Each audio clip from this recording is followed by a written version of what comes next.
Why jazz matters. I grew up in the skiffle and trad era of the 1950s, when the songs and sounds of southern black Americans and white radicals like Woody Guthrie became almost mainstream.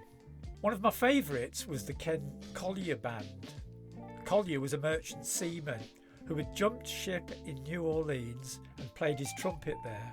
His experiences of virtual apartheid in the city and the racist barriers facing his beloved musicians increased his radicalism, and he and his band marched to Aldermaston on giant demonstrations protesting against nuclear weapons. Such experiences taught me that jazz and the blues was the music of black working people, and that there was no separation between music and ordinary working life. The depth of their poetry of sound and word made me realise that this music was about the real world and the musician's powerful quest to humanise and improve it. I listened to the early records of Duke Ellington with his radicalism and condemnation of Jim Crow racism.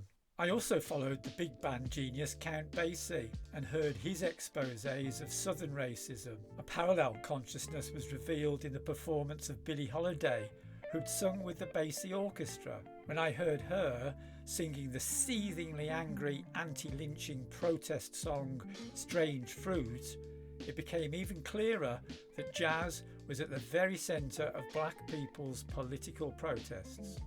During the 1960s and 1970s, the civil rights movement cut a path right through jazz, as dozens of tunes and albums supported and evoked the relentless campaigning. Many tunes of protest against the Vietnam War were recorded by jazz musicians. While this musical militancy was at the centre of United States jazz, in South Africa the music had taken root with new forms and folk genres in the townships.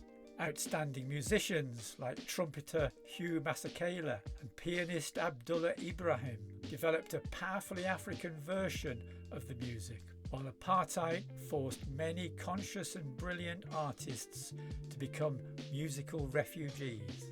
Now, as I listen to the new generations of jazz musicians, transformed by the ever-growing participation of superb women virtuosi, I hear new human power, democratic intent and revolutionary configurations of sound.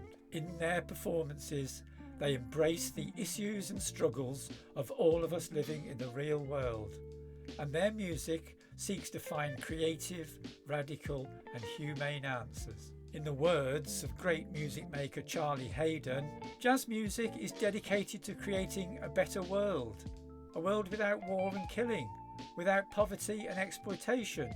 We hope to see a new society where creative thought becomes the most dominant force in everyone's life. That's why I say that jazz is real music about real life. That's why jazz matters.